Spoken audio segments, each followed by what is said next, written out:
Hello दोस्तों, tales of horror में आपका स्वागत है। दोस्तों, हमारे आसपास कब कौन कहाँ किस रूप में रहता है वो हमें मालूम नहीं पड़ता। हम बहुत बार बहुत जगह पे उस चीज़ की अपेक्षा तक नहीं करते हैं, लेकिन उसकी मौजूदगी हमें भयभीत कर देता है। अक्सर उस अदृश्य ऊर्जा की उपस्थिति हमारे दिमाग को पता चल जाता है, पर कई बार पता नहीं चलता है। आज की कहानी कुछ ऐसे ही एक घटना से जुड़ी हुई है जो नवीन सिंह के साथ घटी थी। तो चलिए शुरू करते हैं आज की हॉरर स्टोरी। ये कुछ साल पहले की घटना है। मैं तब 12th स्टैंडर्ड में पढ़ता था और मेरे भैया कॉलेज में ग्रेजुएशन कर रहा था। मैं और मेरा परिवार एक रिश्तेदार की शादी अटेंड करने शाम के 7 बजे घर से निकले थे। मेरे परिवार में मेरे अलावा पापा, मम्मी और भैया ही है। हमने हमारी कार निकाली और चल दिए शादी का दावत खाने। आधे घंटे के अंदर हम वहाँ पहुँच गए थे। वहाँ बाकी रिश्तेदारों से मिलकर हमें बहुत अच्छा लगा। दावत भी बहुत बढ़िया था। फिर पापा ने हमें आकर बोला, अब शायद हमें चलना चाहिए, बहुत रात हो चुकी है और कल तुम्हारा स्कूल भी है। सुबह जल्दी उठना है ना बेटा। मुझे तब घर जाने का मन नहीं कर रहा था, क्योंकि अपने कजिन से इतने दिनों बाद मिलकर एक अलग ही माहौल बन गया था। पर जब पापा ने एक बार कह दिया तो घर के लिए रवाना देना ही पड़ा। शादी का सीज़न होने के कारण रास्ते में जाम था, तो हमें घर आने में रात के 11:30 बज गए थे। सब लोग थके हुए थे और सबकी आंखों में नींद थी, सिवाय मेरे। देर रात तक जागकर गेम खेलने और चैटिंग करने की आदत जो थी। हम फिर धीरे धीरे गाड़ी से उतरे और घर के अंदर घुसे। वो तीनों कुछ देर बाद सो गए थे। मैं अपना कपड़ा बदलकर थोड़ी देर टीवी देख रहा था। कुछ देर बाद टीवी ऑफ करके जब बिस्तर पे जाने लगा, तब अचानक मुझे एहसास हुआ कि मेरा फ़ोन तो मेरे पास ही नहीं है। मैंने अपना पूरा रूम छानबीन के देखा, पर फ़ोन कहीं नहीं मिल रहा था। तब मुझे शक हुआ कि मैंने अपना फ़ोन गाड़ी में तो नहीं छोड़ के आ गया। मैं पापा मम्मी को डिस्टर्ब नहीं करना चाहता था, इसीलिए मैंने धीरे से कार की चाबी लेकर घर से बाहर निकल गया। हमारे घर के बाहर किसी दूसरे की गाड़ी पहले से ही पार्क किया हुआ था, इसलिए हमने हमारी गाड़ी थोड़ी दूर करीब 300 मीटर की दूरी पे पार्क किया था। नवंबर का महीना चल रहा था। सर्दी गिरना बस शुरू हुआ था। जब मैं गाड़ी की तरफ जा रहा था, तब आसपास का इलाका पूरा सुनसान नजर आया। हल्की सी ठंडी हवा चल रही थी। चारों तरफ हल्का हल्का कोहरा भी छा गया था। स्ट्रीट लाइट्स जलने के कारण रास्ता फिर भी साफ दिखाई दे रहा था। मैं कभी इतनी रात को अकेले घर से बाहर नहीं निकला, इसीलिए मुझे वो शांत परिस्थिति थोड़ा अजीब सा लग रहा था। आसपास कोई इंसान या कोई कुत्ता तक दिख नहीं रहा था। मैं अपने कार तक पहुंचा, दरवाज़ा अनलॉक किया और गाड़ी के अंदर घुस के कैबिन लाइट जलाकर फ़ोन ढूंढने लगा। लाइट ऑन करते ही डैशबोर्ड पे मेरी आंखें गिरी तो देखा कि वहाँ एक फ़ोन रखा हुआ था, पर वो मेरा फ़ोन नहीं था। ठीक से देखा तो समझा ये पापा का फ़ोन है, जो वो भी गाड़ी में छोड़ के चले गए। मेरे चेहरे पे मुस्कान आ गई। मैं सोचने लगा कि वो अपना फ़ोन गाड़ी में छोड़कर भी चैन की नींद सो रहे हैं और मैं यहाँ अपना फ़ोन ना मिलने के कारण परेशान हो रहा हूँ। फिर मैंने अपना फ़ोन ढूंढना शुरू किया। मुझे ठीक से याद नहीं आ रहा था कि मैंने अपना फ़ोन को कहाँ रखा। बेचैन होकर इधर उधर ढूंढने लगा। मैं फिर नीचे झुककर सीट के नीचे भी झांकने लगा कि कहीं मैंने कार मैट पे तो नहीं गिरा दिया। तभी गाड़ी के आगे की सीट जहां मैं बैठा था, उस वाले शीशे में एक जोर से ठोकने की आवाज़ आई। मैंने अपना सर उठा के गाड़ी के बाहर देखने लगा तो देखा वहां कोई नहीं था। मैं ठीक से आसपास देखने की कोशिश की, पर किसी का नामो निशान तक नहीं था। पर मैं पक्का था कि कोई तो था, क्योंकि वो आवाज़ बहुत ज़ोर से सुनाई दिया और कार के शीशे में हाथ का निशान भी बैठ गया था। मैं थोड़ी देर तक सोचने लगा, फिर उससे ध्यान हटा के अपना ध्यान फिर से फ़ोन ढूंढने पे लगा दिया। जब मुझे फ़ोन कहीं पे भी नहीं मिल रहा था, तब मैंने पापा का फ़ोन निकाल के उसी से मेरे नंबर पे कॉल किया। कॉल करते ही मुझे एकदम धीमी आवाज़ में मेरे फ़ोन की रिंगटोन बजते हुए सुनाई दे रहा था। साथ में वो वाइब्रेट भी कर रहा था।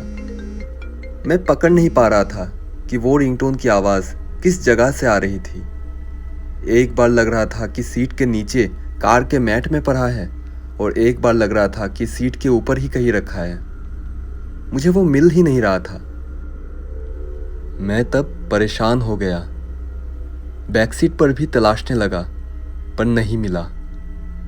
उसी पल फिर से किसी ने गाड़ी के शीशे पे ठोका, इस बार और जोर से। मैंने बाहर देखा तो पहले जैसा ही कोई दिखाई नहीं दे रहा था।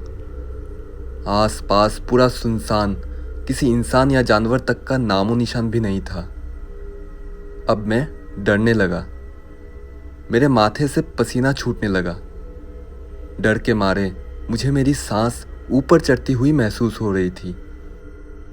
मैंने पापा का फ़ोन निकाला तो देखा कि उसमें कोई नेटवर्क नहीं है। मुझे तब असहाय महसूस हुआ। मैंने तय किया कि मैं गाड़ी से बाहर नहीं निकलूँगा, चाहे कुछ भी हो जाए, और गाड़ी के दरवाजे लॉक करके अपनी आंखें बंद करके बैठ गया। करीब 3-4 मिनट बाद मैं थोड़ा शांत हुआ। मैंने अपनी आंखें खोलकर बाहर देखा तो अलग सा एक घबराहट हो रही थी। फिर थोड़ा साहस जुटा के मैंने अपने पापा का फ़ोन देखा तो उसमें सिग्नल दिखा रहा था। मुझे थोड़ी राहत मिली। मैंने फिर से अपने फ़ोन पे कॉल किया तो इस बार किसी ने कॉल उठाया। मैं हैरान हो गया और कांपते हुए बोला, हेलो। उस ओर से मुझे भैया का आवाज़ सुनाई दिया। कहाँ है तू? मैंने उसको फिर बताया कि मैंने अपना फ़ोन गाड़ी में छोड़ दिया था, इसीलिए फ़ोन लेने गाड़ी में आया, जो मुझे मिल नहीं रहा था। वो कुछ बोलने से पहले ही मैंने उससे पूछा, भैया आप कहाँ हो? क्या आप ही गाड़ी के बाहर से शीशे पे आवाज़ कर रहे थे? उसने जवाब दिया, नहीं तो, मैं तो अपने रूम में ही हूँ। हम जब गाड़ी से निकल रहे थे तो मैंने देखा तूने अपना फ़ोन गाड़ी में ही छोड़ दिया था। तब मैं तेरा फ़ोन लेके घर आ गया, पर तुझे बताना भूल गया। मैं ये सुन के स्तब्ध हो गया। मैं उससे तर्क करने लगा कि ऐसा कैसे हो सकता है।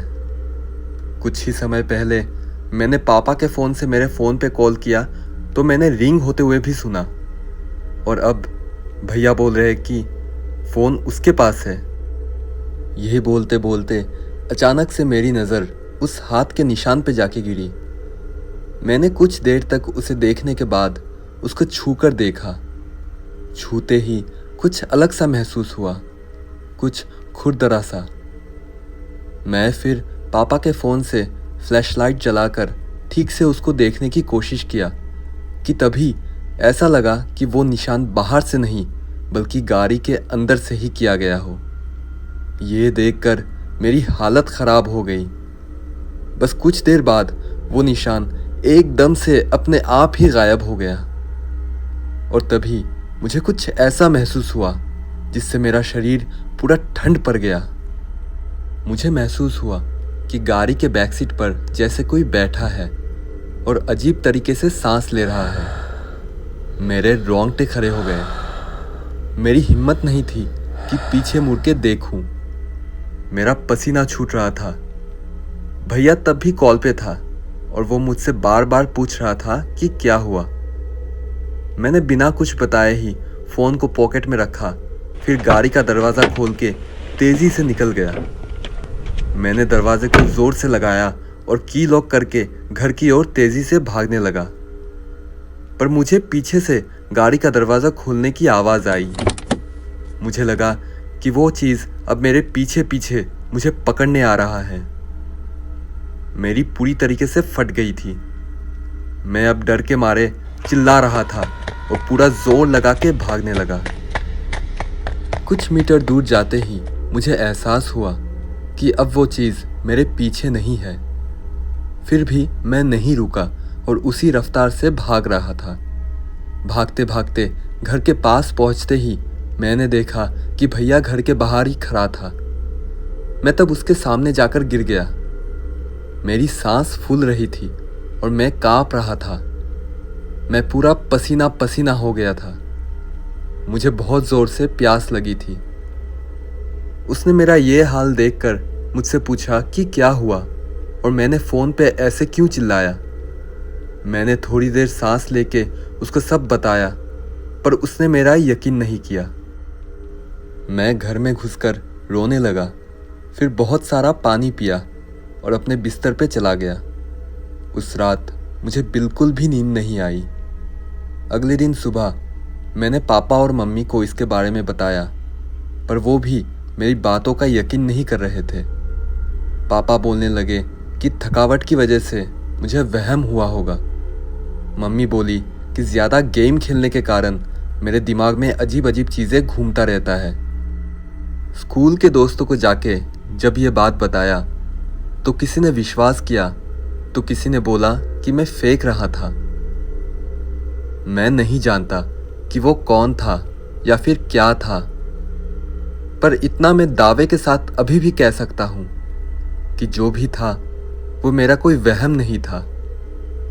सिर्फ मुझे ही पता है उस रात मैंने क्या अनुभव किया।